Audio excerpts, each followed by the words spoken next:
This is a tutorial on how to make this walking duplication edit.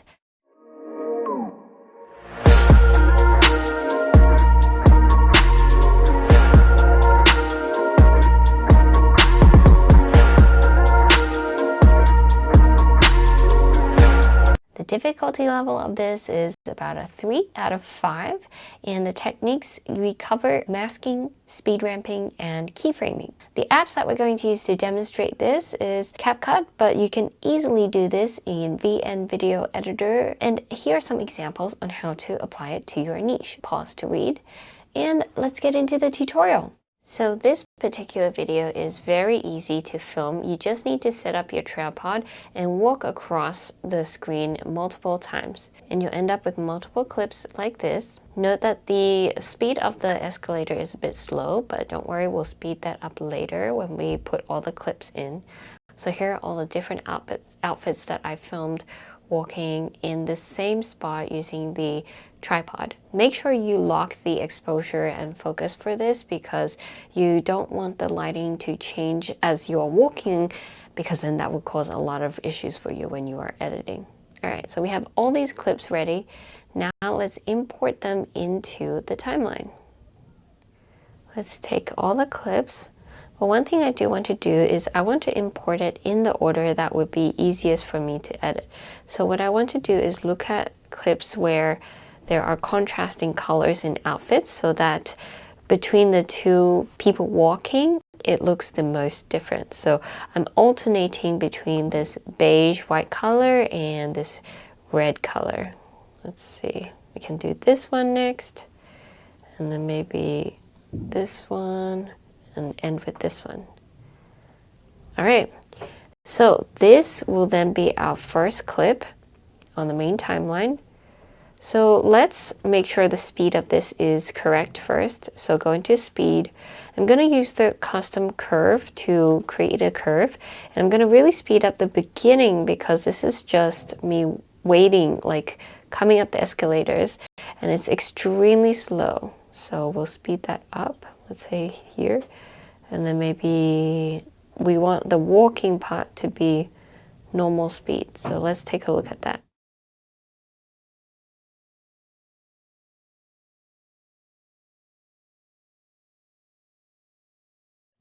Okay, so in terms of the speed, that looks pretty good. I'm also going to remove the audio because it can be very distracting, okay, because we'll add music later on. All right, so we have our first clip with the speed correct. So now we want to find a frame where it is empty, right around here. This looks good. And let's freeze this frame. So if you scroll to the end, with the clip selected, tap on freeze. This way we'll have a base layer where you can overlay all of the other clips, right? So we can drag it out just a tiny bit. And we can also remove that last part of that clip. Now we can tap on the second clip, and we make it an overlay by tapping on overlay. Drag it forward in the timeline all the way up to where it overlaps. Of course, it's also this really slow speed coming up the escalator. In fact, we want to trim it all the way here, because I don't even appear until much later. Okay. And let's speed up the clip as well. The reason why we want to speed up the clip first before doing any other editing is because this will affect where it will be in the timeline. And if we optimize the speed first, it will be easier then for us to move it to the right place on the timeline. Also, let's remove the volume as well, and let's speed it up. All right. So we want to add a little button here right when I start walking out, and then speed up all of the rest of this clip. So maybe up until 5x. Okay, I think that works. It's a bit slow here, so let's also speed this up. Okay, now that's looking good. So we'll go back into the timeline. Now what we want to do is add a mask to this top layer, because right now we have this bottom layer and we want to combine this with the top layer. And right now the top layer is entirely covering the bottom layer. So we need to scroll all the way back, have the top layer selected, tap on mask, and then you can choose circular or whatever shape you want to use.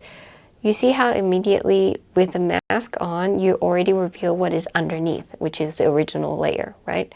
So we can add just a tiny bit of feather, not too much, just a little, like that. And we will, don't worry that it's overlapping. We can move it around in the timeline. So for now, what you want to do is just add a keyframe, use this little diamond plus button, add a keyframe, and start keying the mask so that it follows the person that is coming up. All right, so what you want to do is tap into mask, and now as the person starts walking up, you want to move this mask with the person so that it doesn't get covered up in any way. You can also make the mask larger because there's a lot of swaying of the dress, so we want to make the mask a bit larger in case it comes out of the mask. So you just keep moving it. Notice how every time I move the mask, a keyframe is automatically created. So this is just once you have your first keyframe, and then after that, whatever adjustment you make on the timeline away from the keyframe, another keyframe will be created. We've already mentioned this as a core concept inside lesson 5. Okay, so I think we have successfully masked out this person. Let's just take a quick look. That looks good.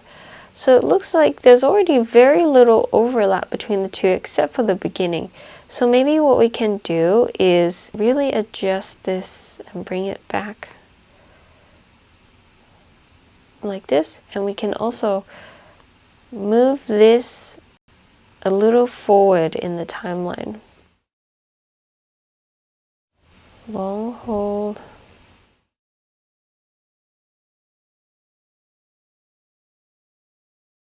So move it forward so that there's no overlap. Okay, great. That's looking pretty good, right? No overlap. Everything is masked out correctly.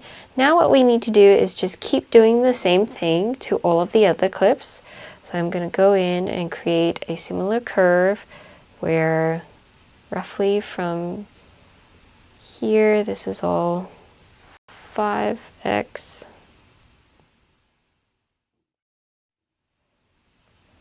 Like this.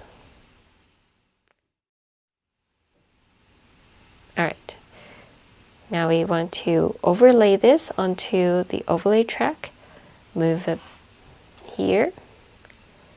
And let's start masking. Let's start from the bottom here. Add a circular mask. Add a little bit of feather.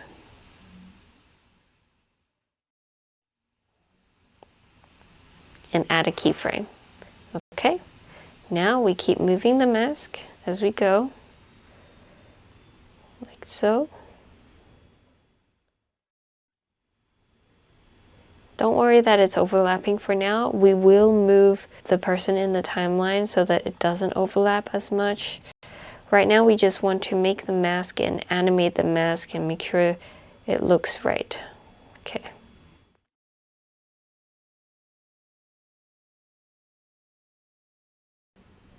Okay, so let's take a look at this.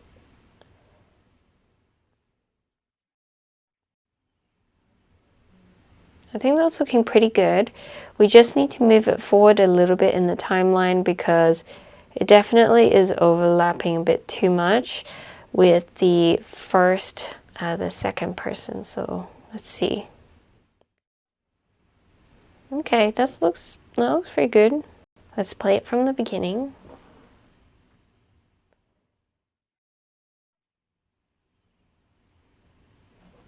Okay, I might move it just a tiny bit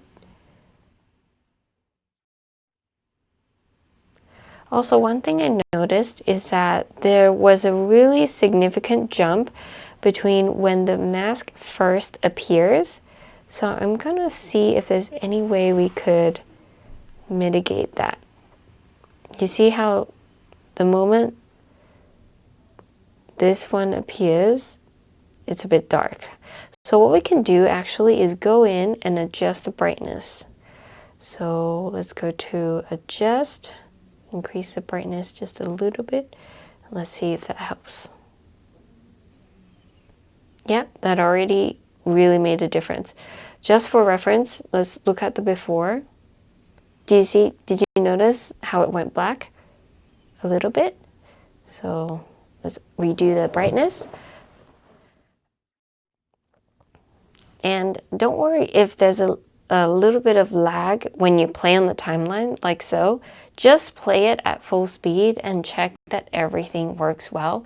Because sometimes with keyframing, the timeline can't replay at the exact speed, so it's a little laggy. So now you just really have to go and repeat all of these steps. Now, to save you time and also a lot of the repetition, I've already gone ahead and sped up the last 2 clips, and I reduced it from 6 clips to 5 so that we don't keep repeating ourselves. But the process is pretty much the same. You just have to put it in as an overlay and then go in and mask out this item. As you can see here, that should be a good spot in the timeline. Let's go in and add a mask. And add a keyframe. Okay, and now we can go and adjust the mask as we go. So let's just make sure it's not overlapping with the next person, with the previous person, I mean. And let's adjust this mask so that also we don't crop out the shadow, because then it would look quite unnatural. Okay.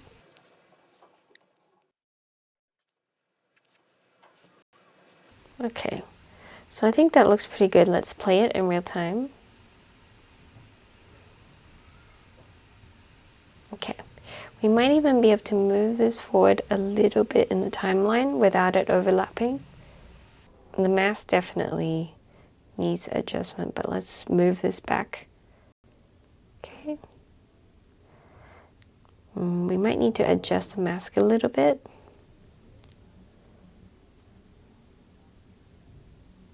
Okay, let's see, that looks pretty good. Great. And so now that we are onto the second last clip, you'll notice that, okay, let's also make sure to animate this mask out. Alrighty. So now that we have this clip finished, we just have one last person coming up. And because we've already put a base layer and we've masked this person out, we can actually keep this last layer on the bottom layer because it acts as a last layer, if you understand what I mean. So now you just have to move back this, make sure it's happening in the right place in the timeline, like so. And looks pretty good. So then let's play it from the beginning.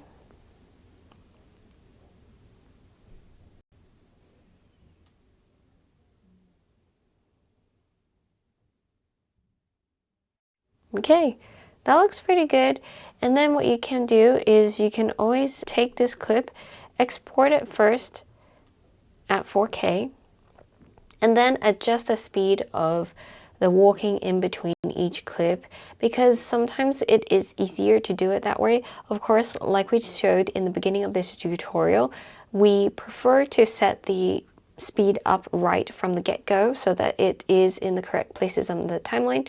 But because sometimes it is hard to get it exact and you might want to match it to the beat of a song later on. You can always import it back after you've exported it as a finished whole video and then use the speed ramping tool to then match it bit by bit to the beat of the song that you plan to use.